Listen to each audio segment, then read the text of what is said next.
Hello, friends, and welcome to another episode of the JD Rucker Show. I'm your host, JD Rucker. And if you're watching on Rumble or YouTube, you will notice, or Twitter or Facebook or anywhere else, you will notice that I am not on camera.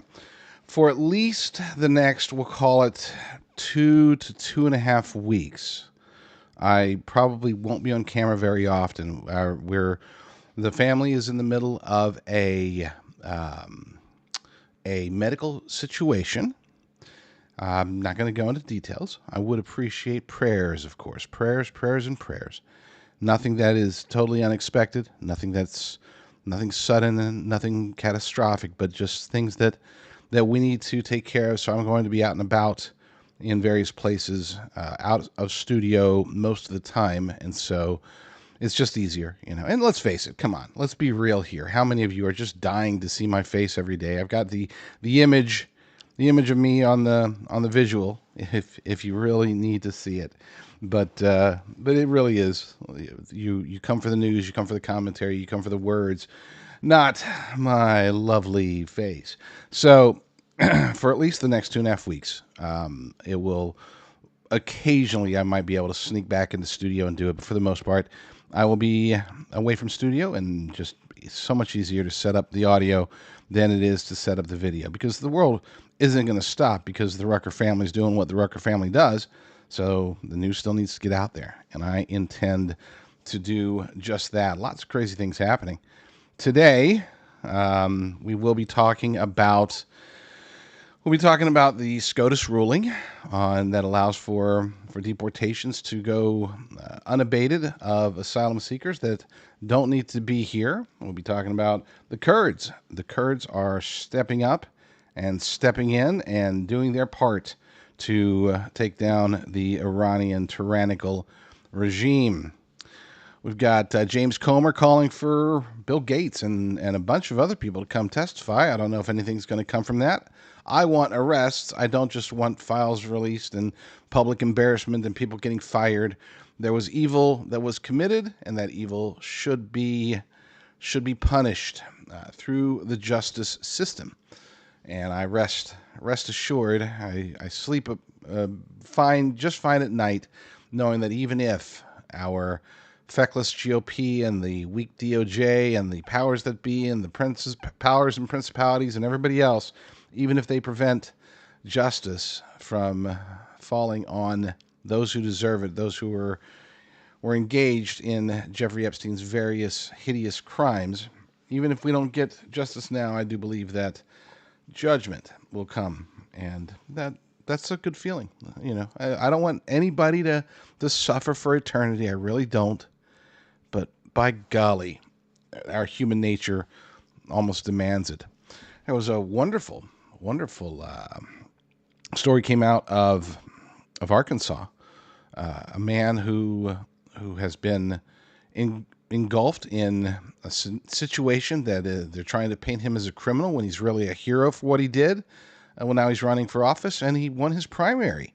So that's amazing. I am super excited about that. And then, last but not least, we'll be talking about the war itself and why I strongly believe that even if you disagreed with it, even if you didn't like the premise behind sending us to war, you should still support our efforts, support President Trump, support the military, pray for success, pray for victory, and as quick of a victory as possible. This whole naysaying about, well, we're not doing the blah, blah, blah, blah, blah.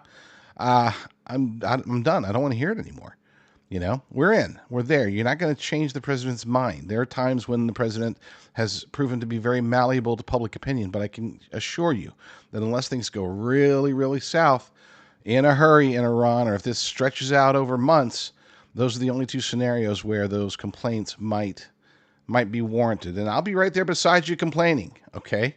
But right now, at this stage, it's all America, folks. We promote and encourage our defenders of this nation, our armed forces, to do what they've been tasked to do so with minimal casualties, and to do so in a way that brings about rapid success. We want to be able to say mission accomplished, and we want that mission to actually fully be accomplished. We'll be talking about that and a handful of other stories that are popping up today on this episode of The J.D. Rucker Show.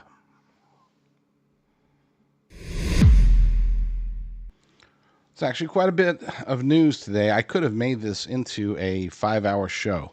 And I probably would have actually, to be direct. I almost certainly would have, if the phone wasn't ringing all day, and if I didn't have the aforementioned certain issues occurring in the family. I think that I would have been able to put together a 5-hour enthralling episode. But we'll keep it today limited to probably about an hour or so, maybe just a tad bit longer, because there is a lot of big news, lots of big news. We talked about the Kurds, and I will be talking about them more thoroughly during the truth-based media segment. Senate Republicans, they did shoot down the efforts to curtail the Iran war powers. So that's a positive, Tim Kaine was leading the charge to try to force President Trump to make his case before Congress before taking additional military actions against Iran. But Republicans were able to shut it down with the help of a handful of Democrats. The motion to advance the resolution out of the Senate Foreign Relations Committee failed by a vote of 47 to 53. So kudos to Republicans for getting something done, even if it should have been a no-brainer. Lou Holtz died today. Holtz, he was 89 years old. He was a massive icon in the football coaching world. A legitimately solid human being, very pro-life, very actively and aggressively forceful about his pro-life stance and certain other political opinions. I wouldn't say that he was just like some conservative icon the way that he was a coaching icon, but he wasn't scared. He didn't fear cancel culture pretty much at all, and that was good on him. I never liked him. I'll admit it. Okay, he beat my West Virginia Mountaineers back in, what was it, like 85 or so? the one chance that they'll probably ever have of winning a national championship, and he shot it down, took down Major Harris. It was a great embarrassment. So he's been on my naughty list for a long time, but I liked him as a person. And he was a fantastic coach. I mean, let's be clear about that. Bad news, Papa John's. Papa John's is shuttering 300 restaurants in North America. That's unfortunate. Papa John's, of course, I haven't actually had Papa John's pizza in probably, oh gosh, it's been over a decade. It might be longer than that. It might be closer to 2 decades. It's been a long time. Okay, I do love my pizza. And there was a time when I thought Papa John's was the best of all the chain pizzas. I just don't eat chain pizza anymore. No Pizza Hut, no Domino's, nothing like that. I know I'm a pizza snob, but once you discover what real pizza is like, and I lived in New York, so I had some really fantastic pizza in New York. And in New York, I never ate at a single chain. As a matter of fact, when I got there, I got laughed at because I wanted to eat at one of those. I think it was I forgot the names. The one that they have in the malls, the DJ in the beginning. I don't even remember. It's been that long. But I remember was with friends, and it's like, hey, let's go eat there. And they're like, dude, you're in New York. Why would you eat there? I'm like, I don't know. Is it not good? And they ridiculed me. Oh, those mean New York kids. But then eventually I became a New York pizza snob as well. And even most non-chains, I would argue, put out mediocre pizza. But all it takes is one. You just need to find one good place to go. With that said, Papa John's has been pretty outspoken. Is also fighting wokeness, fighting cancel culture. The actual, I forgot his last name, but Papa John has been a fighter. So it's a shame. I don't like to see any businesses close, because that means unemployed people. That means less money flowing through the system, But yeah, unfortunate. 300 of them done, gone. That's a shame. I want to play a clip. Yeah, let's go ahead. We're going to play a clip. This is from Wilt Chamberlain. I don't know, not Wilt, for those who don't know, Wilt Chamberlain. He's a conservative commentator. I've actually had him on this show before. And he is very bold with declaring the hard facts about why the United States is Iran. I don't 100% agree with the stance, but by golly, it was good to hear him, especially on foreign press. I don't know the context here, where he's playing it from, but it was a fun thing to watch.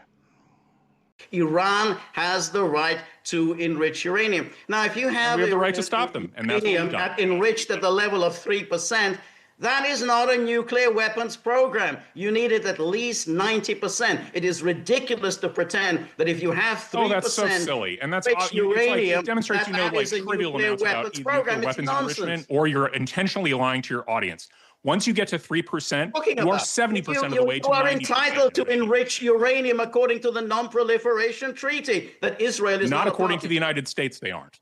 And so the question is, if you are right, the Non-Proliferation Treaty is available in the UN database. Read it, and it says every state has the right to enrich uranium. Iran is not entitled to enrich uranium, and that's because what the Iran United was States doing. says it's not. And so, if you all right. That's what the United States says. That's a non-proliferation treaty that every country in the world, with the exception of Israel, is a party to. Call the international law police and send them to the White House. Okay, well then, Will, let me ask you this question, Will. Then why does the US get to be the international law police then? You're saying that, yes, they may be able to within the Non-Proliferation Treaty, but the US says they can't. So what makes US the mediator? The B-2 bomber. So might is right. Yes. All right, then. We are the most powerful nation in the world. We are also a very benevolent force. But because we have such a strong military and the willingness to use it, are in a position to tell the Iranians, you don't get to enrich uranium. And the only reason you would want to do that is to build nuclear weapons. And so they can point to whatever treaties they want to. We don't care. We are not okay. The Iranians having nuclear weapons capability, and we will enforce that red line with the most powerful military in the world, as we have done. Apparently that was Al Arabia English. And I mean, again, I don't necessarily agree with the way that he positioned everything, but I don't disagree with it either. Like, when I say I don't agree, that's not the right way to put it. I wouldn't have worded it that way, okay? But somebody has to, and I'm glad that Will Chamberlain did. You know, it's not that we don't care what you all think, really. It's that we don't take that into consideration with our actions. And hey, I wish that he would have said and noted the part that's you, if you weren't watching, if you're only listening, the smug anti-commentator that they had there. Chamberlain should have mentioned, and maybe he did it in a different segment, a different part, mentioned that if they really wanted, if they were choosing to go after civilian nuclear energy, then we gave them that ability. We gave them that out. We said, look, fine, you want it, you can have it, all of it. You can have unlimited, free, enriched uranium that's enriched just to the point to be able to be used in nuclear energy, to use in nuclear plants. That's it. You can't enrich it anymore. You got to get rid of your centrifuges, but you won't need them. If all you want is nuclear energy, if you have no ambitions for a nuclear bomb the way that you claim, then this is better than Santa Claus or whatever Allah's version of Santa Claus is. This is the most generous offer you could ever possibly imagine. Free nuclear energy. And for a nation whose economy is in the tank, this should have been like, oh yeah, definitely, absolutely, positive, 100%. We are in. We'll get rid of all of our centrifuges. We'll stop the ballistic missiles. Let's stop the pain that our people are feeling based upon our stupid actions as an Iranian regime. Let's reverse that and do the right thing. But they didn't. They declined. Which tells us, beyond any shadow of a doubt, this is irrefutable evidence that their ambition had nothing to do with enriching uranium for the sake of nuclear energy. They wanted the bomb. They still want the bomb. They want the bomb. They want to be able to nuke whoever they want to nuke. Israel, the United States, Saudi Arabia, Europe, doesn't matter. I'm not saying that they necessarily would have. I think they probably would have, to be clear, but I'm not accusing them. It's like just because somebody has the bomb doesn't mean that they want to use the bomb. But if anybody in the world who had the bomb would have wanted to use the bomb, it would be Iran. And it's not unreasonable for the United States to expect and to take action that would prevent them from ever getting the bomb. That's why we're there. And that's one of the things that I'll be talking about on today's episode of the J.D. Rucker Show. Let's get into it. And for those who don't understand the format of the new show, this is how it's going to be going forward, whether I'm on camera or not. Okay? And if you did skip the beginning, just as a quick recap, I will be off camera most of the time for at least the next 2.5 weeks as we sort through a medical situation within the family. I'll be away from the studio too much to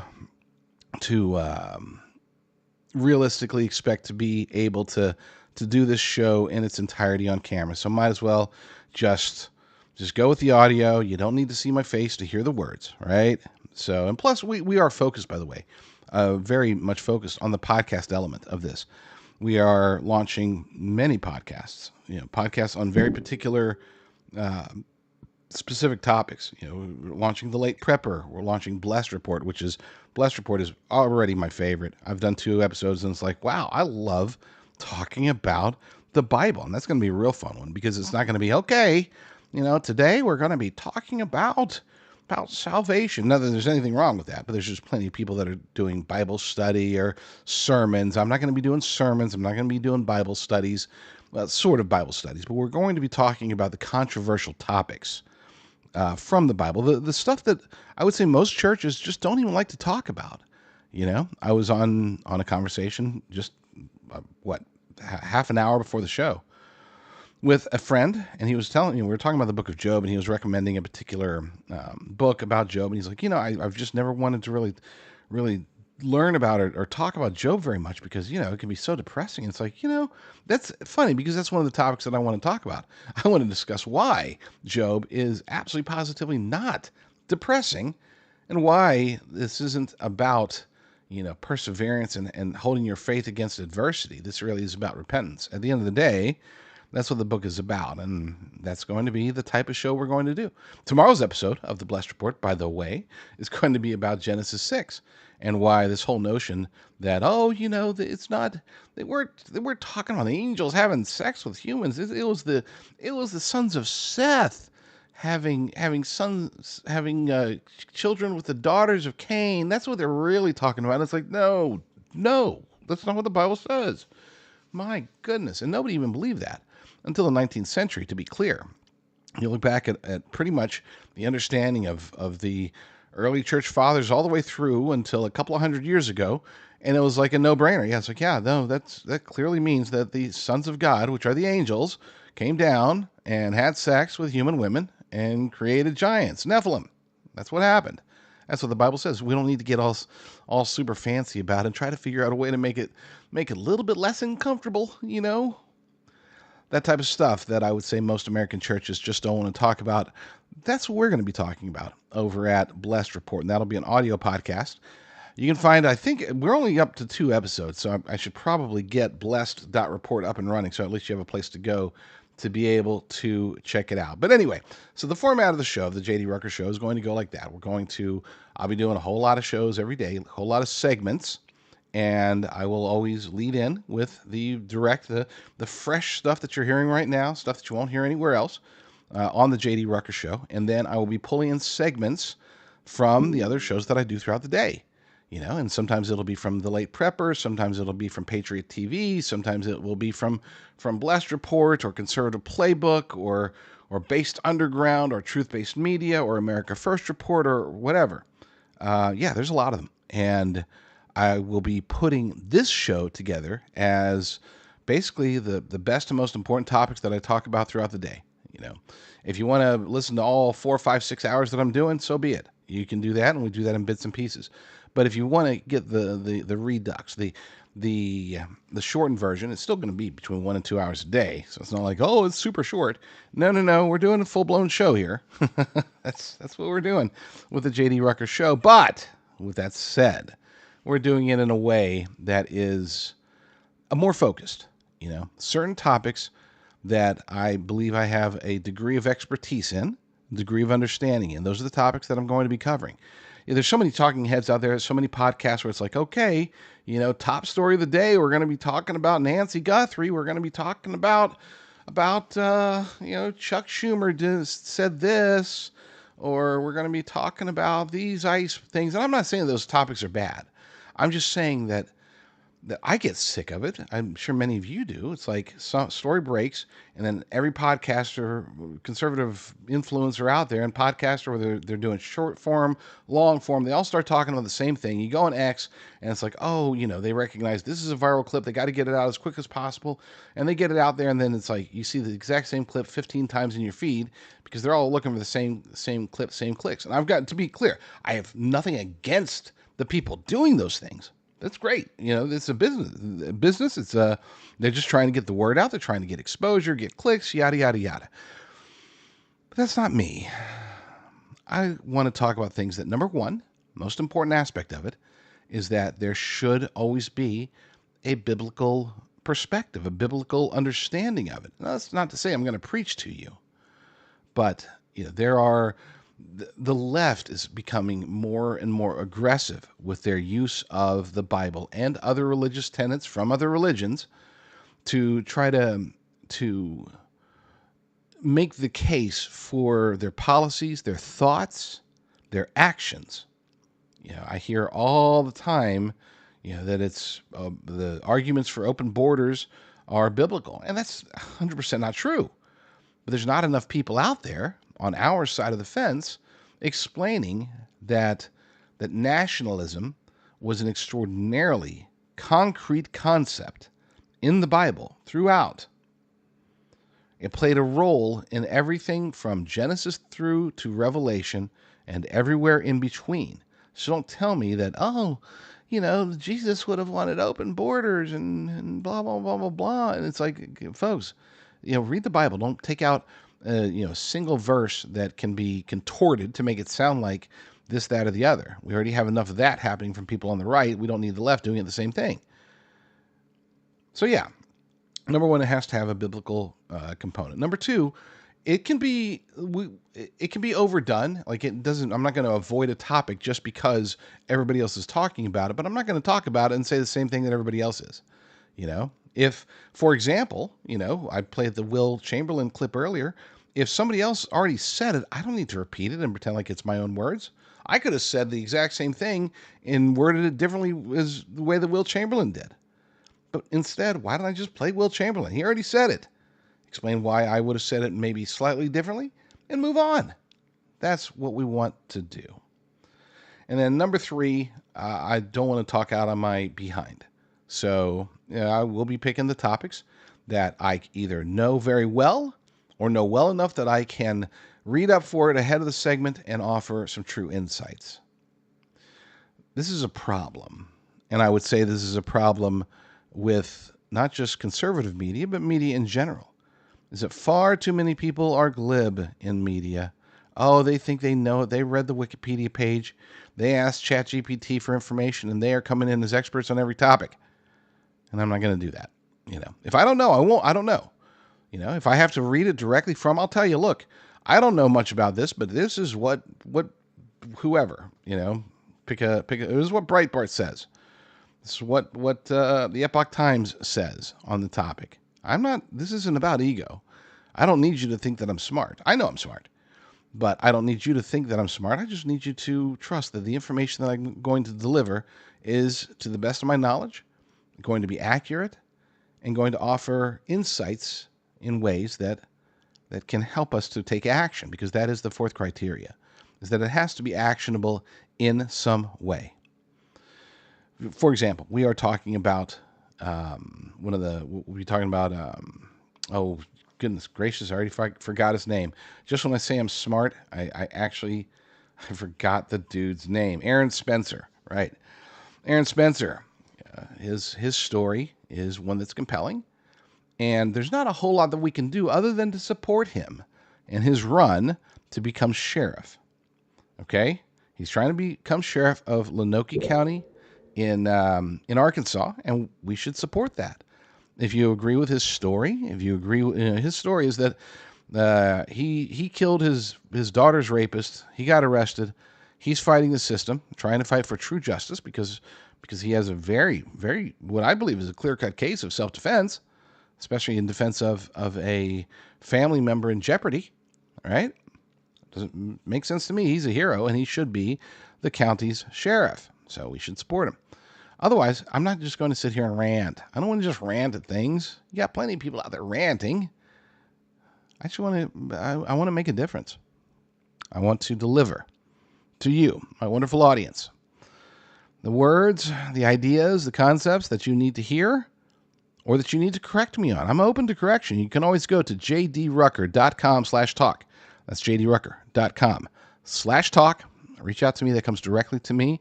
And let me know, hey, Rucker, you were way off on this story, and here's why. I love that. I want to know the truth. And if I say something that's inaccurate, or if you have some belief that you think that you can change my mind, I want to hear about it. jdrucker.com/talk. With that said, let's get into the show. I generally like James Comer, the House Oversight Committee chairman, and I think that his mind and his heart are in the right place, but I also think that he is currently being used in many ways as a distraction when it comes to the Epstein situation, the Epstein scandal, the Epstein, what should be a mass arrest of various evil men and even a few women associated with his actions in life. And that's assuming that you believe he's dead, which I think he probably is, but he may not be. A lot of people think he's not, but that's that's a discussion for another day. Let's focus on what we do know, and that's that James Comer is calling for several people, several important people, to appear before Congress, appear before his committee, I should say, and to be interviewed, have their interviews transcribed as part of the investigation into Epstein and the people that are related to him. According to justthenews.com, Comer calls for Bill Gates and 6 others to appear for transcribed interviews in the Epstein probe. He's now seeking testimony from Microsoft founder Bill Gates, Gateway Inc. founder Ted Waite, and private equity investor Leon Black, amongst others. It's a step, and I get it. A lot of people will say, you got to be patient. You can't just demand arrest. They've got to talk to these people. They've got to get information, gather data, get evidence, and all this other stuff. But it seems as if, and again, call me cynical, call me just very skeptical of a system that has allowed powerful people to remain free indefinitely, like to get, this is it, it's close. They're gonna slap the cuffs on them as soon as they leave Congress, and they're gonna go to jail, and it's all gonna be great. And look, I mean, who has been charged? Who has been prosecuted? Who is in jail outside of Ghislaine Maxwell, which that was the no-brainer. If that didn't happen, then they were total idiots, because obviously she was his direct cohort. But there are so many hundreds, maybe even thousands of people who were involved. And it's not just the powerful people, it's also the people that were involved in some form or fashion. This was a vast network. We're not talking about just, it's like a prostitution ring. No, this was far bigger than that. And they have information. They do. I know, they've released it all. Well, did they really? I mean, it wasn't, just shortly after the last big batch when the FBI was allegedly hacked, and all of a sudden a lot of the files are gone missing. We heard that actually confirmed accounts last week that Jeffrey Epstein, once he learned that he was going to be going down, apparently he went and hid a whole bunch of stuff in storage facilities across the country. I mean, come on. There's got to be a way to get to these people. And here's the thing. I mean, there are definitely ways to get to these people, but they're protected. I mean, if you just look at the Clintons, the Clintons, they sat for a deposition, and you got Lauren Boebert taking pictures and sending them to Benny Johnson, and Will's great. And it's like, but there's still zero chance that either Bill Clinton or Hillary Clinton will go to jail. And not just for the Epstein stuff. You can make a list, and other people have made certain lists regarding the Clintons, and yet they're never going to jail. They're never, ever, ever going to jail. It just, I get so frustrated, and I'm sure you do too, because sure, this is good news, I guess, to some extent, that a little bit more truth is going to be trickled out to the people. Maybe, maybe not, we'll see. That it may be illuminating, probably not. We have 3.5 million documents that have been released so far.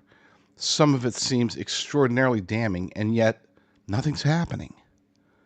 We're having more hearings, more transcribed interviews, and there's no indication that a single person outside of Epstein himself, who is either dead or on a different island somewhere, and Ghislaine Maxwell, who knows what her situation is, outside of them, nobody's in trouble for a conspiracy. This isn't a conspiracy theory. This is a conspiracy. Conspiracy that includes people in government, people outside of government, people who are extraordinarily powerful, the most powerful people in the world in many cases. And there's nothing happening. It's disgusting. And I can't say anything more than that. I mean, I don't like scenarios where it's like, maybe we can do this, or maybe we can do that. This is one of those scenarios where what can we do? We can complain. I can get on my podcast and say, this is so unfair. This is disgusting. Why is Pam Bondi allowing this to happen? Why is President Trump allowing this to happen? We were told that there was going to be a whole bunch of stuff. This is, President Trump has done so many fantastic things with his second term. He really has. Truly, legitimately, he's done some amazing things. And he has some things that have just blown my mind. This is one, my goodness, I feel ignorant for expecting this to happen. He was talking about it. Pam Bondi was talking about it.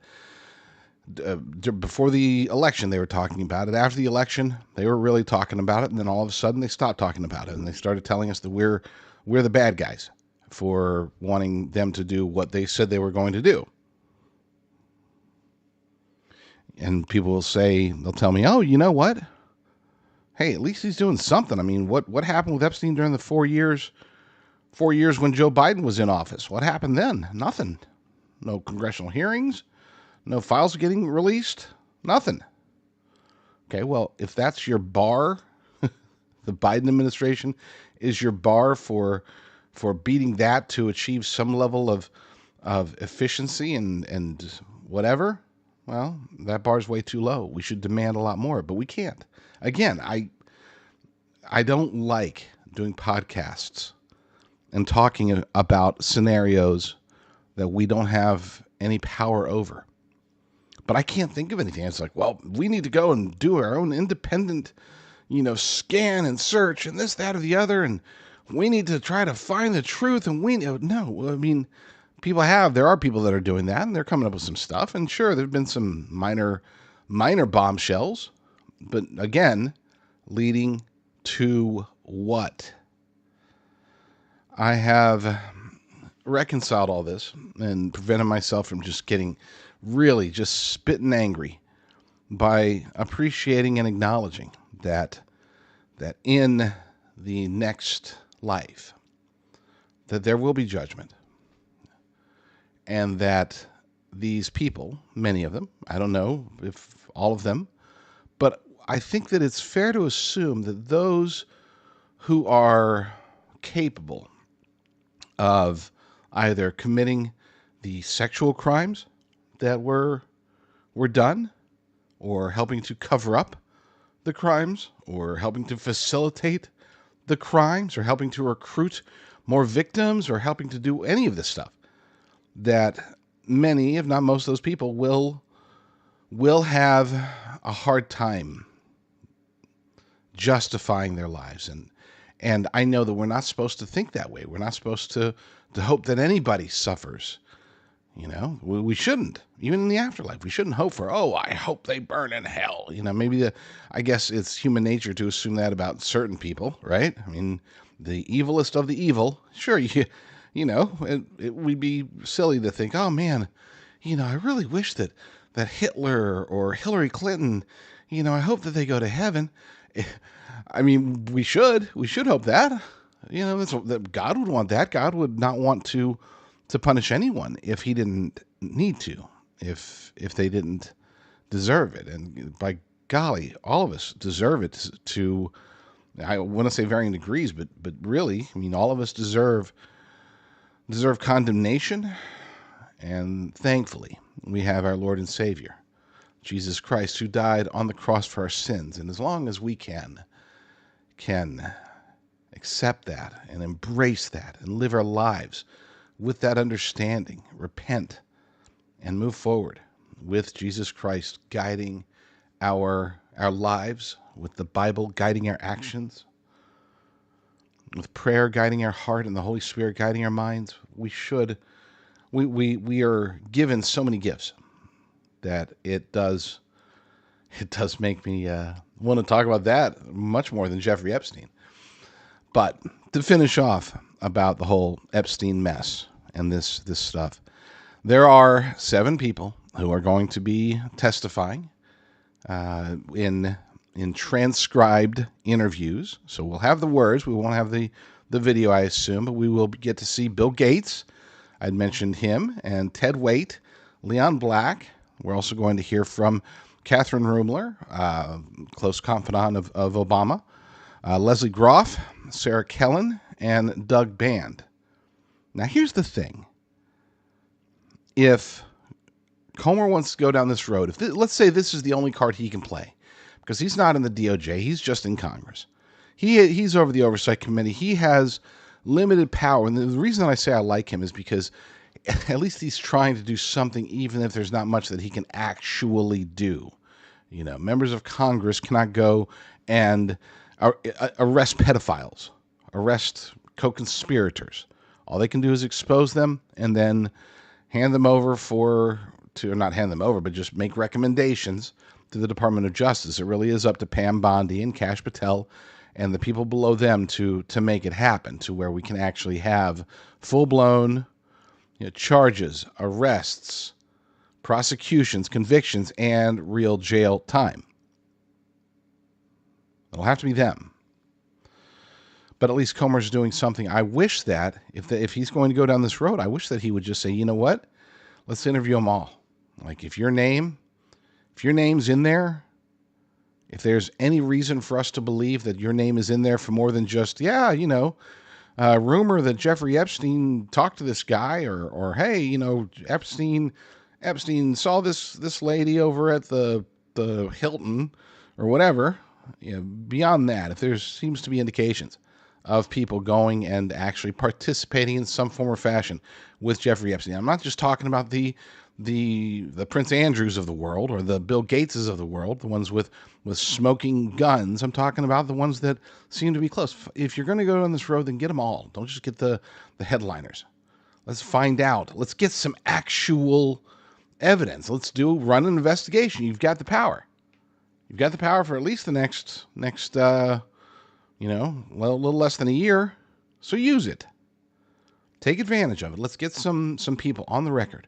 And who knows, maybe if we stir it enough, maybe somebody will slip, or maybe they've been wanting to slip. Maybe there's people out there that would love to go before Congress and say, hey, yeah. So, right. I have went and helped some victims. I got them out there, and they were saying this and that, and here's some names of people that you should be talking to, and this is what happened, and I saw this and I saw that. I mean, certainly there's got to be somebody.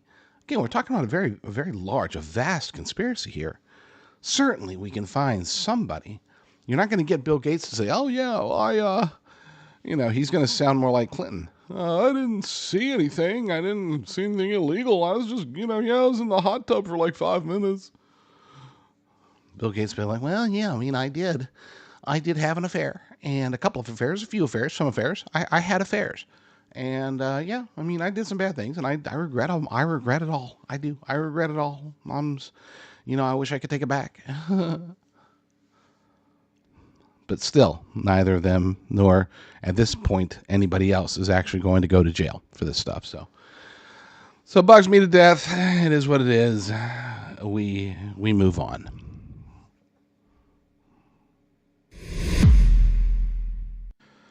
Here's a story that's a little tough for me to do, simply because I am one of those types of fathers that is extraordinarily protective of my children, especially of my daughters.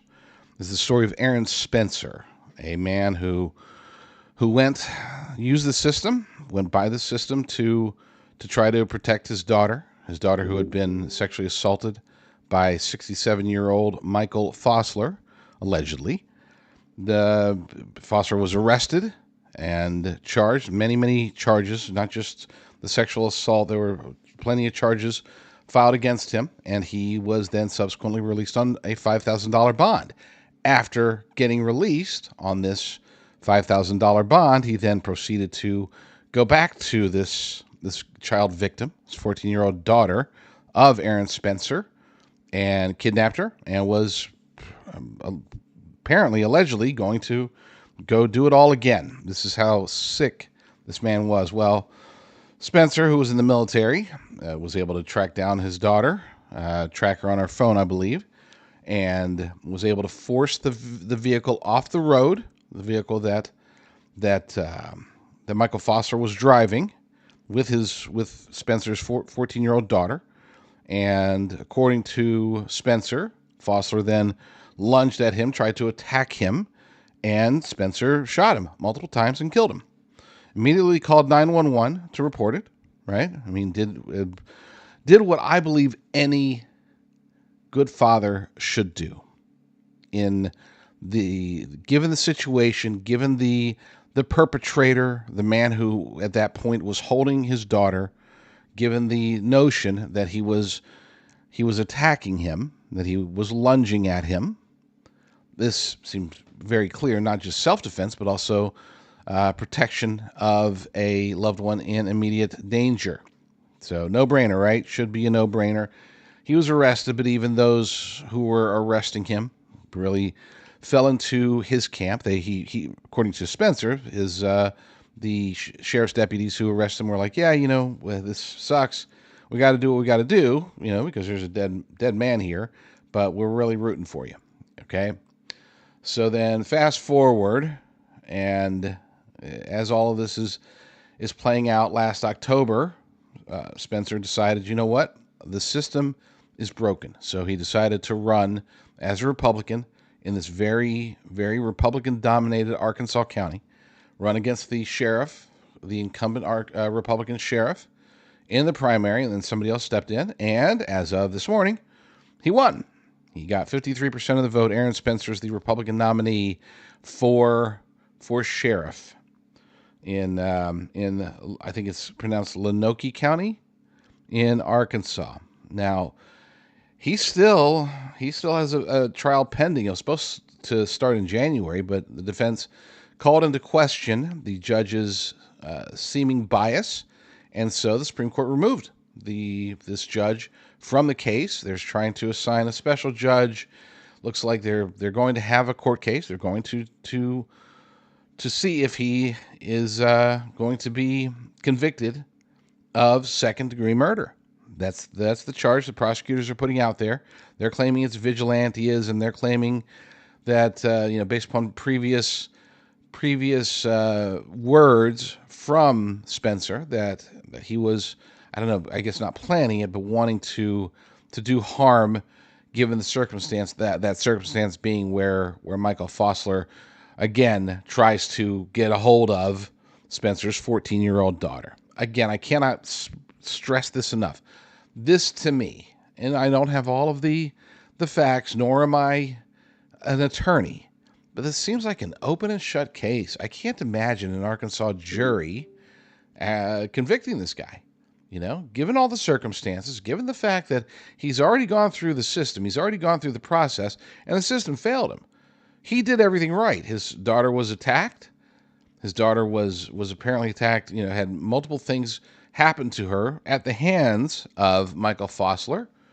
And then Michael Fossler, even though he was arrested for those crimes, he was still able to go and find this 14-year-old girl and kidnap her once again.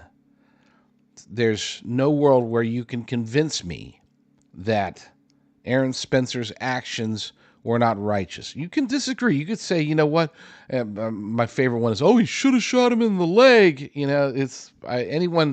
Anyone who says that, I guarantee you, has never had a firearm in their hand when they're being attacked.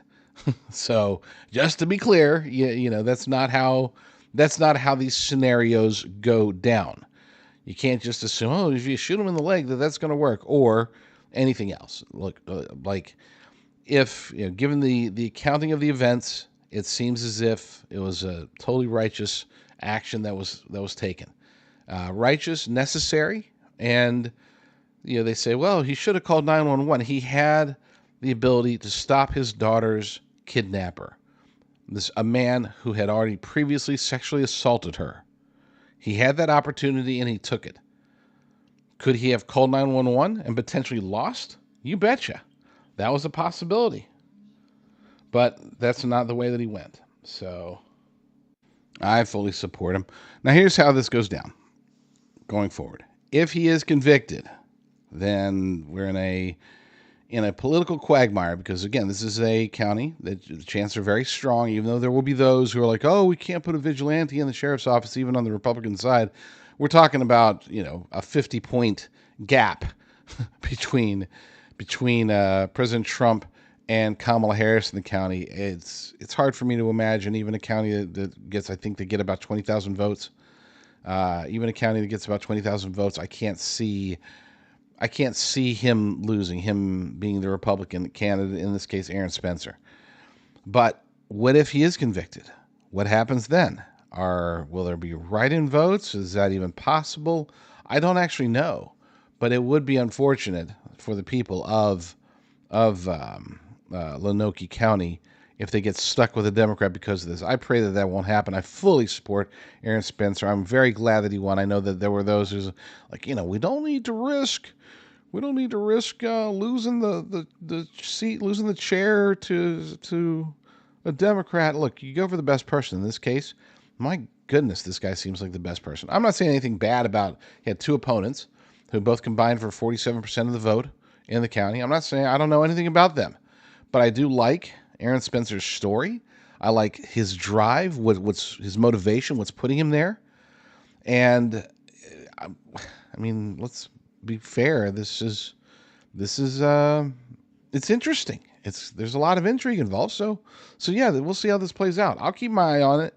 We'll follow the court case, and if anything breaks, then awesome. I anticipate that if this goes to trial before the election, that he will be acquitted. If this doesn't go to, if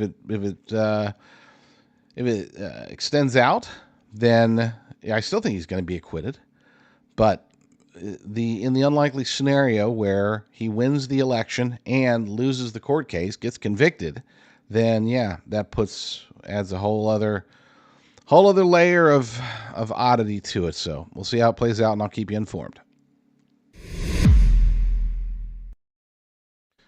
Hundreds, at least, or perhaps thousands of Kurdish fighters have launched a ground offensive against Iran. These are Kurds from Iraq, Kurds that are allied with President Trump in the current war against the Iranian regime.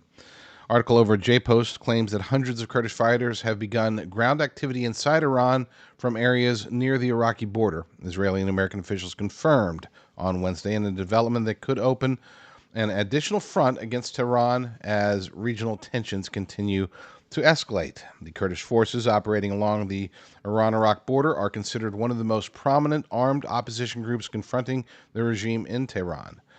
The organizations involved are Iranian Kurdish groups that maintain thousands of fighters, most of whom operate from territory in the Kurdistan region of Iraq along the frontier with Iran. According to Kurdish sources, these forces have been preparing in recent days to participate in ground operations in western Iran with the aim of pressuring Iranian security forces and dispersing them across multiple arenas. Now, this is intriguing because we don't know for sure. There's a lot of possibilities how this really plays out. Yeah, at the very least, this is I wouldn't call it a distraction. It really is adding a front to Iran's already disastrous outlook, and another arena upon which they have to fight. Ground forces in the form of an old enemy in a region that is important to them. This is going to, at the very least, divert attention, divert resources. Military units will have to address this, and we'll see how that plays out. Now, keep in mind, while the Kurds are tremendous fighters, absolutely tremendous fighters, they are outmatched when they can't take on the Iranian army, even the very depleted Iranian army. They just don't have the technology, they don't have the arms, they don't have the intelligence. We can assume that as far as the intelligence, the perhaps even air support, that they will have that from America and Israel, and possibly others. But beyond that, we don't know what's going to take place. They flat out asked Caroline Leavitt today if we were going to be arming the Kurds, and she said that President Trump is in negotiations. He's talking to them, but there are any reports that we're currently arming the Kurds are premature. Or she said no, that they're not. But if we want this to work, we sort of kind of have to, right? I mean, if this is the way to essentially invade with boots on the ground, without those boots being American or Israeli, the Iraqi Kurds have direct access. They're right there. They got the border, okay? Pardon me. They've got the border. They need the intelligence. They would love to have the air support, and they definitely need the weapons. We've got the first two covered, almost certainly. The question is, are we willing to cover the third? And then there's the question of incentive. Okay, what are the Kurds going to get out of this? Okay, they're not just doing this out of the kindness of their heart, and they're not trying to take over Iran, right? But they do have a vested interest in removing the Iranian regime. That's in their best interest from a security perspective as well as from an economic perspective. So I can see how this plays out, but we can and probably should assume that there's going to be another ask. There's something else in this. And it could just be something simple like money, I mean, we're not going to call you guys mercenaries, but we'd be sure happy to give you some weapons, give you all the intelligence and air support that you need for you to go in, basically be our boots on the ground, work on our behalf, help us to achieve our goals. And at the end, there's a payoff for you at the end. So we'll see about that. That's the scenario that I think most likely plays out. It could be something completely different, to be clear. President Trump is talking to them, and there may be something bigger at play, but we're not going to know what that is until it happens. So stay tuned. We'll keep an eye on it. This is a very good development for the war efforts. This should help to get us there faster. They're not far from Tehran. Keep in mind, if you look on the Iranian map, you'll see that this isn't like thousands of miles away from Tehran. They're right there. So this is potentially a huge deal if it plays out the way that we would hope. If you've been paying attention to gold and silver prices, there's a good chance that you are considering buying physical precious metals, right? Makes sense. And I'm not a financial advisor, but I personally would never buy numismatics or collectibles or anything like that. They're overpriced. The prices are inflated for no apparent reason. I am a bullion fan, which is why I work with Advisor Bullion. Ira over there does a fantastic job. Just the most straightforward and honest guy I know in the business. And he's been doing it for a very long time. That's why I strongly recommend going to patriot.tv/gold, patriot.tv/gold, and working with Ira, whether you're wanting to buy gold or silver through cash purchase to put in your safe, or if you want to do a retirement rollover or transfer, best way to do it is to go to patriot.tv/gold, talk to Ira, and he will take fantastic care of you. All right, last story on today's segment of truth-based media. Big news, good news for the Trump administration and their efforts to continue deportations. There was a risk that the Democrats have been wanting to slow down deportation efforts and really bring them to a screeching halt through two measures. Number one, they wanted to bog down the system. They still do. I shouldn't say they wanted. They still are trying to bog down the system with forcing judicial warrants to be used to make ICE arrests instead of administrative warrants, which are exponentially easier to acquire. That's still ongoing, and that's one of the sticking points in the whole government shutdown of DHS.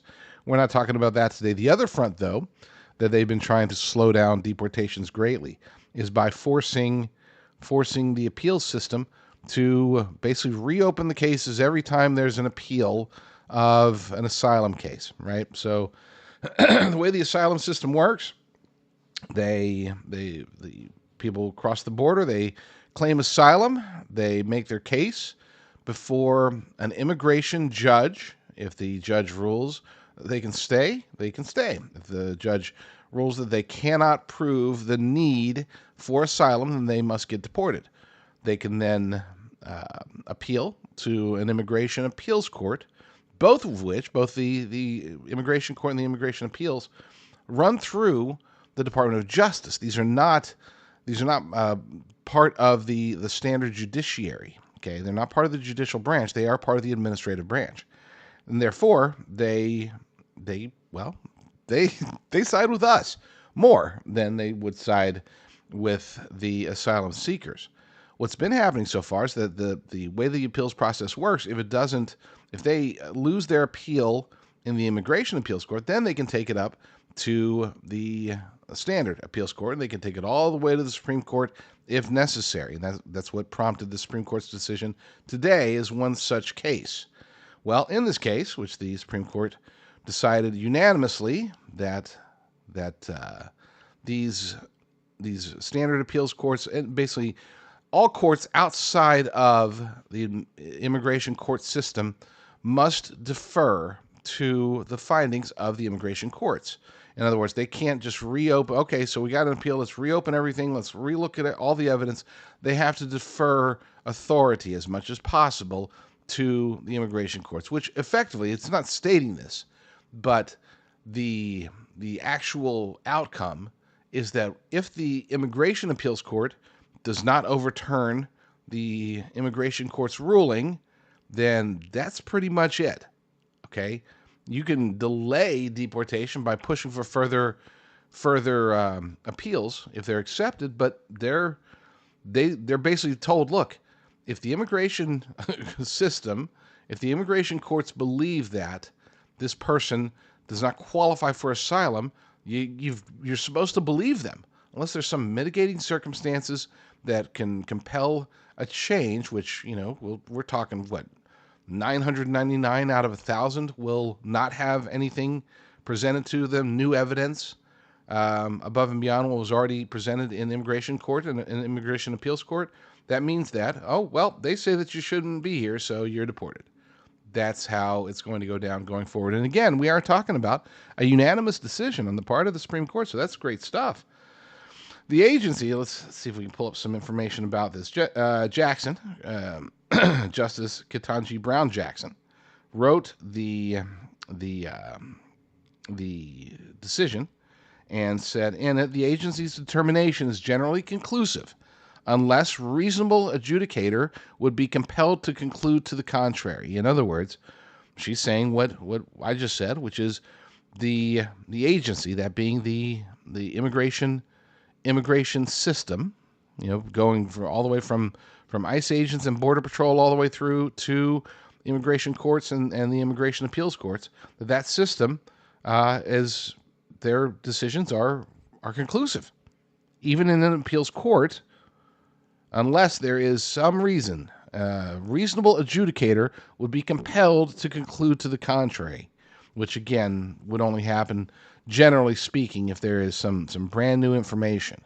And it's funny because the case that brought this through to the Supreme Court was one that indicated, hey, this guy has potentially legitimate reasons to file for asylum. He claims that an assassin has already killed his brothers in El Salvador, and if he's sent back, he and his family are going to be targeted by that assassin. The immigration court looked at this and they said, you know what? That's possible, but it's not enough. It's not that we're not saying that you're a liar. We're saying that there's not a reasonable risk for you to be sent back. Keep in mind, and this is something that I think many people, especially on the left, but even some people on the right, don't understand about asylum. Asylum is very, very narrow, very specific. Okay, there's no such thing as economic asylum. Well, I mean, there is, obviously, it's been happening, but in reality, asylum here in the United States of America and across the vast majority of nations in the world, they believe that asylum is specifically designed for those who will face direct persecution, who have a reason to fear for their lives if they are sent back. Okay, that's it. This isn't about, I was so poor in Venezuela and I just want the American dream. I want an opportunity. Nope, that's not asylum, okay? That's called the legal immigration system. You want to get here legally, go through the system, fill out the paperwork, file everything, and then wait your turn in line. But even when it comes to persecution, the crime is so high in Guatemala, or you know what, they don't like me because I'm Catholic. The government's oppressive, and unless there is a very specific and targeted reason, the vast majority, we're talking about well over 90%, probably over 99% of asylum cases are illegitimate based upon proper asylum understanding. And that's why this is why Democrats were so desperate to if we can just get them to a woke judge, maybe the woke judge will overturn it. And keep these illegal aliens here in the United States. That's not going to happen anymore. So praise God for that. Thank you to the Supreme Court, and thank you especially to the four leftist justices for not letting politics get in their way of something common sense, something constitutional, and something that clearly applies to the rule of law. I know a whole bunch of you out there are very upset that we are currently in a war, a conflict, whatever you want to call it, in Iran. You have your reasons. Everybody has some reason to oppose it. I opposed it initially, just because generally speaking, I'm not in favor of war, of getting involved in any conflict that doesn't directly pertain to us. And yes, you can definitely make a lot of arguments that this directly pertains to us, especially when you add China to the equation. This is why I supported the ouster, the removal of Nicolas Maduro. It wasn't about Venezuela necessarily. It wasn't even really about the oil directly, even though that's a nice benefit. It was about what China was building there. They were building Venezuela to be their primary source in the West of oil. Something, they were at about 4 or 5%, with the government, with the nation as a total debacle, and it was turning into a project that could eventually fuel 10, 20, even 30%. We are talking about the largest proven oil reserves in the world there in Venezuela, and China was investing heavily into it, hundreds of billions of dollars. So yes, you could say that was a direct influence on the United States and our future. But what about Iran? Where is the direct influence there? One can say yes, definitely China again. We're talking about another 15 to 20% of China's oil comes from Iran, and currently they are being starved much more than anybody else because a huge chunk of their oil flows through the Strait of Hormuz. So that's why they're like, please, Iran, we can't really help you, but we've sort of tried to help you in the past, so can you do us a solid and open up the Strait of Hormuz? It is hurting them now. It will continue to hurt them. I'm not suggesting that I want that to be the pathway through which China gets hurt, because other people get hurt as well, including Japan.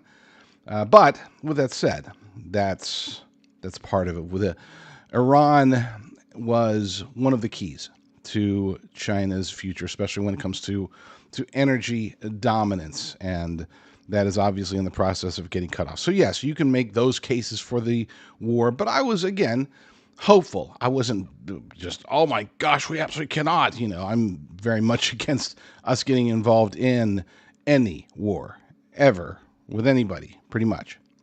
But in this case, I was a little bit less concerned.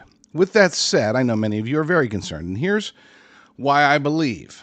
3 reasons, really, why I believe we all must support President Trump. We must support the U.S. military. We must support our allies, the growing number of allies. Saudi Arabia is getting in the mix. England, Britain, UK, they're sort of kind of getting in the mix. I think the French are talking about, maybe doing something. Who knows? UAE, Dubai, whatever. There seems to be a lot more support growing for this. And it is incumbent on us as American patriots to support the president, support our military, and push for a swift resolution that greatly benefits us and the world, and even if that includes people that many of you seem to hate. So let's get into it. Number 1, when you're going through hell, keep going. It was Winston Churchill who said those famous words, allegedly, and they make perfect sense. Look, if you're in a bad situation, a very, very bad situation, one that you don't want to be in, unless it's in the very early stages, you don't stop. You don't linger. You don't get burned anymore. You just keep pushing forward. You keep going until you're out of hell, so to speak, as he would say. And I think we're in that situation now. And somebody say, oh, but we're just getting started. It's not too late. No, it's too late. Okay. There's no changing his mind. There's no, okay, well, seems like, 52% of the American people are against the war. So we better stop. I heard on some dude's podcast that he didn't like the war, so we better turn things around. This isn't the Vietnam era, okay? Public opinion is not going to be able to sway President Trump in this regard. And I shouldn't say it like that, because if there was like, oh, it's, 85%, there's marches, 85% of Americans are against this, and you got everybody from Sean Hannity to whoever else Trump listens to all saying that we need to get out. Okay, so maybe that would sway him. Maybe that would sway him. But I'm not even sure if that's the case. He made the decision. Pete Hegseth made the decision. Whoever made the decision and decided that this was the path to go down. So even though we are in the early stages, there's no chance, 0 chance, that we're going to back down anytime soon. So we need to just say, you know what? It's happening. Let's support our troops.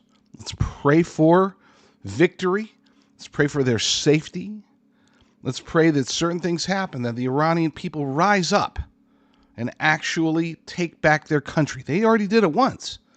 They did it in 1979. Now, keep in mind, the premise back then was obviously very much different. They were being driven by the equivalent of a European-created color revolution that wanted to just get rid of the Shahs because of geopolitical reasons. It wasn't because the people were just so much against. They were driven to be so much against the government, and it was very much artificial. I should probably cover that on another show, another day, but yeah, they've already done it once. They can and should do it again. Now, things are a little bit different because obviously the IRGC has an iron grip, but that iron grip is, number 1, it's slipping. Number 2, the resilience of the Iranian people has been demonstrated so far because they have allowed tens of thousands of their own people to be massacred by their government, and they continue to protest. So that's a good sign. But perhaps the biggest sign is that the actual Iranian army, the army of the people, not the IRGC, but the much larger and yet less capable, less well-armed wing of the Iranian armed forces can and should side with the people. Now, I could actually go into how that could play out and the dynamics of what that would look like. But I'm going to assume, number one, that you probably don't care as long as it happens. And number two, the people that are engaged in trying to make it happen, namely the CIA, the Mossad, whoever, that are there on the ground trying to get this stirred up, that they probably have a better idea than I do about how it's going to play out. So I don't want to speculate there. With that said, we're doing it. Our ships are there. We've had American blood has been shed.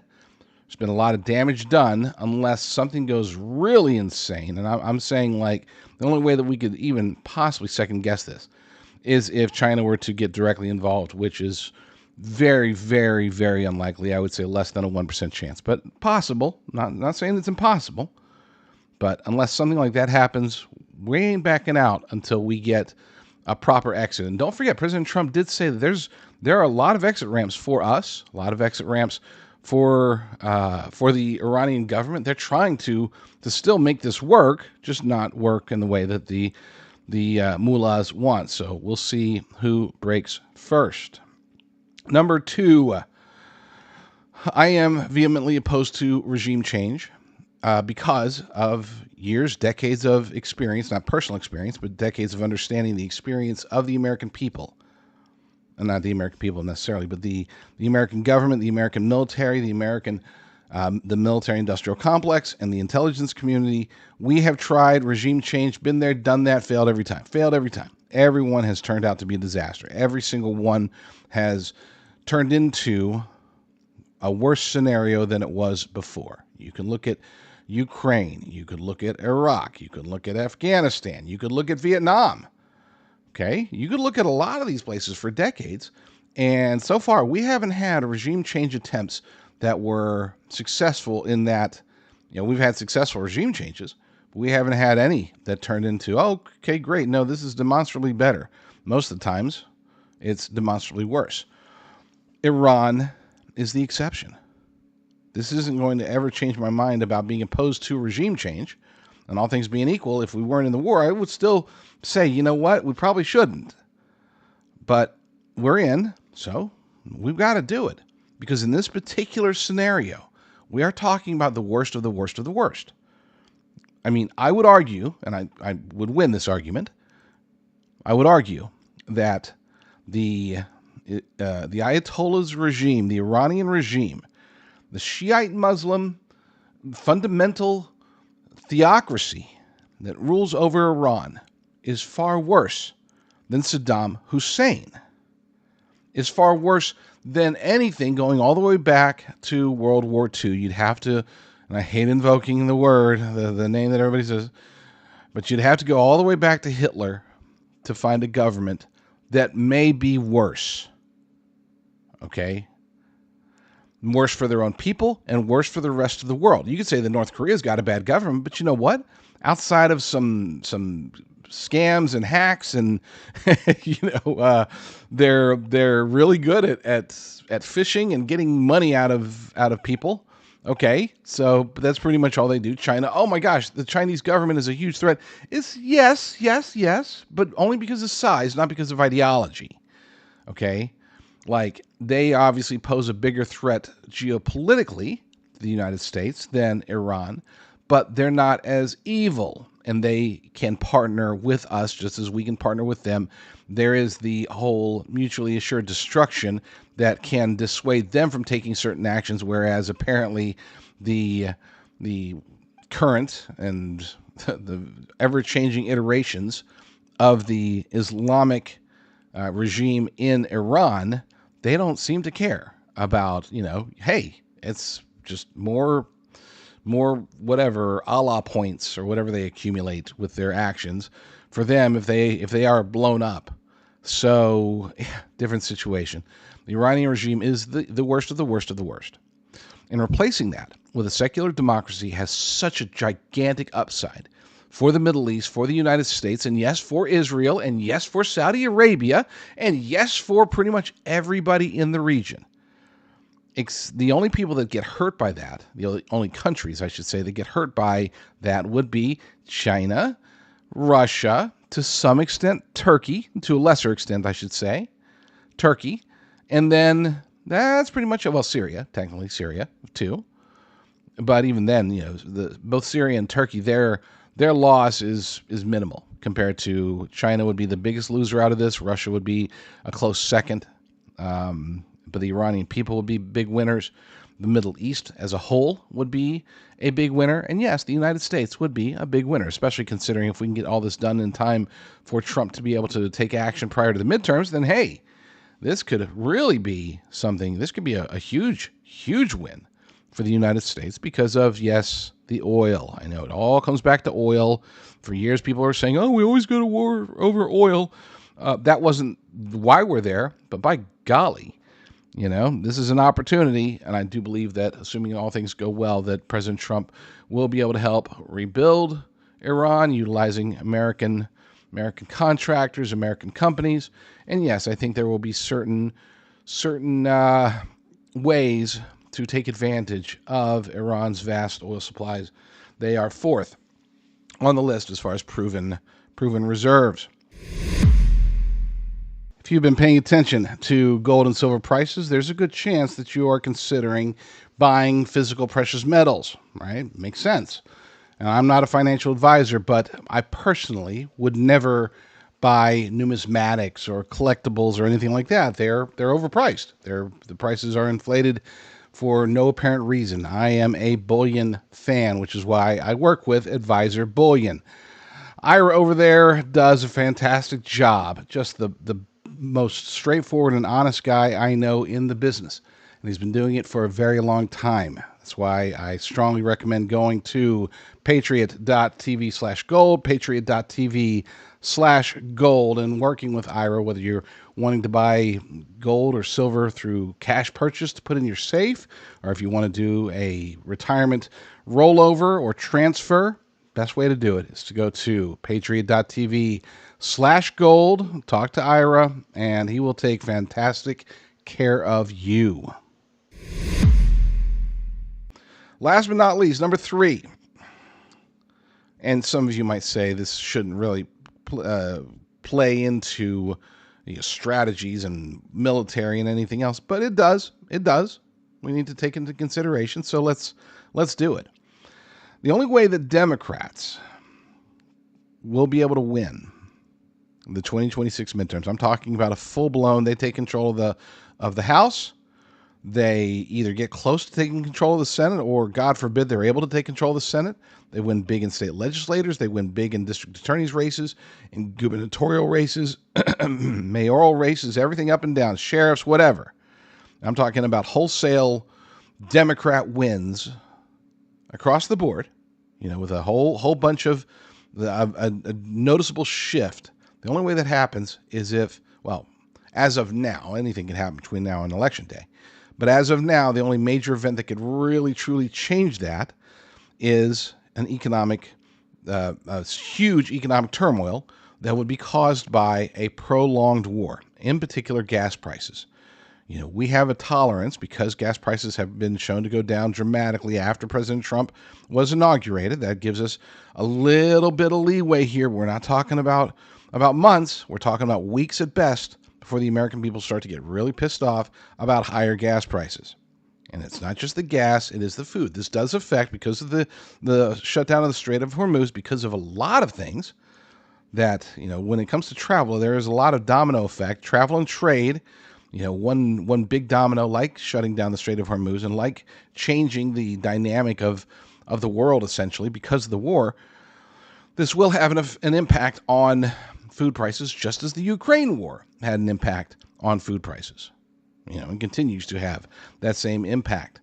But it's not just oil, it's not just food, it's also pretty much anything that relies on the Middle East in some form or fashion, and not just Iran. This is a regional dispute because of Iran firing weapons in pretty much every direction they can. That's affecting everyone because it affects other nations, and no matter where you live, okay, we'll say 95% of the world's nations are affected in some form or fashion, even if it's minor, by Iran's actions, and yes, by our own actions as well.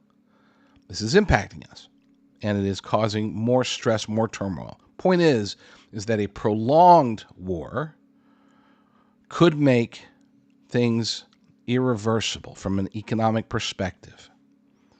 Not to mention all of the bad press, all the people turning on, all the polls show that support for Iranian war, and as we enter into week 7, support for the war in Iran has dropped by 8 points, and yada, yada, yada. All of this leading up to the midterms could be disastrous for Republicans. And you can say, well, but the individual Republicans, how's that going to affect this and that and the other? It's all about turnout, folks. Okay, the sooner we get this done and over with and successfully completed, mission accomplished, not in the George Bush way, full-blown mission accomplished. Once we can have that, then President Trump will, Lord willing, finally turn his attention fully to domestic issues, just as he promised during his State of the Union address. I don't want to hear about Greenland. I don't want to hear about Taiwan. I don't want to hear anything about Ukraine ever again. And no, I don't want to hear about Iran. Once it's done, it's done. Let them, people get in there, raise up, Pahlavi is put in, or somebody else is put in, and okay, yay, we're cheering for you. Oh, you need help rebuilding? Great, we got a few companies we can send you. Awesome. That's the extent of it. I don't want to hear about any more, the Board of Peace for Iran, and it's just get it done, get it over with, and then fix the problems we've got happening here in the United States of America. Get the Save America Act passed, get the shutdown over and done with, get DHS up and running. These are the things that we need, and we don't have a whole lot of time to do it. So if you oppose the war, if you're trying to thwart the war efforts and make it to where, we can't, we can't let President Trump get a win here. We can't let our military get a win here. We definitely can't let Israel, it's okay if America is destroyed as a result, as long as we take Israel with us. I mean, there are people, it bugs me to death that there are people, quote unquote, America First patriots out there who would accept harm to the United States. They would rather have Democrats in charge than let Israel get any win or victory at all. And I'm not going to get into AIPAC or the difference between anti-Semitism or anti-Zionism, or if the Israeli government even deserves our support or who's in charge. I'm not going to get into any of that stuff. Okay? I'm just going to focus on the idea that, if we get a huge win out of this and we can make the economy sing, because we're focused on the economy, and in doing so, we're able to prevent Democrats from taking over and turning city by city, state by state, more radical, more leftist, more destroyed, more of the Red-Green Alliance rising up in America with Zoran Mamdani and others. If we can prevent all that, and as a result of all that, Israel gets a win, thousands of miles away, I don't care. Let them get a win. Let Saudi Arabia get a win. I don't care. Let Iran get a win. Let Iraq get a win. I don't care. Okay? This isn't about trying to hurt people that we dislike just for the sake of, okay, well, I guess it's worth handing the nation over to Democrats as long as the Saudis lose too. And the fact that these people, a lot of them, claim to be America First patriots. It's like, we don't want to intervene in anything. We just want to make sure that Israel goes down. It's like, wait, what? Huh? How does that even apply? I don't care what they do. Do I care about AIPAC lobbyists? You betcha. Don't want them. Not at all. Do I care about Qatari lobbyists? Yes, I care about them. I don't want them either. Nor do I even want British lobbyists or Australian lobbyists or Japanese lobbyists. I don't want any of that stuff. But yeah, I acknowledge I don't want to make a false equivalency here between the lobbies that I don't dislike the most would be AIPAC and the various CARE and the various Islamic lobbies. Those are the ones that have the greatest impact from a negative perspective on our lives, more so than like the Australian lobby, which I don't even know if there is such a thing. You get the idea. America First means America First. And if somebody else wins while we're winning, great. And if other people lose while we're winning, fine. I don't care. And neither should you. If you're a patriot, if you want America to win no matter what, then we win no matter what. We push for that. And the fastest way for that to happen is for this war in Iran to be over with, for us to succeed, mission accomplished, get in, get out, crack open a cold one, and sing God Bless America. Okay? So if you're out there saying, well, we should have an intellectual discussion, we need to protest, we need to get on shows and talk about how oh my gosh, Israel did this and Trump is owned by this and blah blah blah blah blah. Stop it. Have that discussion later. Let's focus on winning first, shall we? Thanks.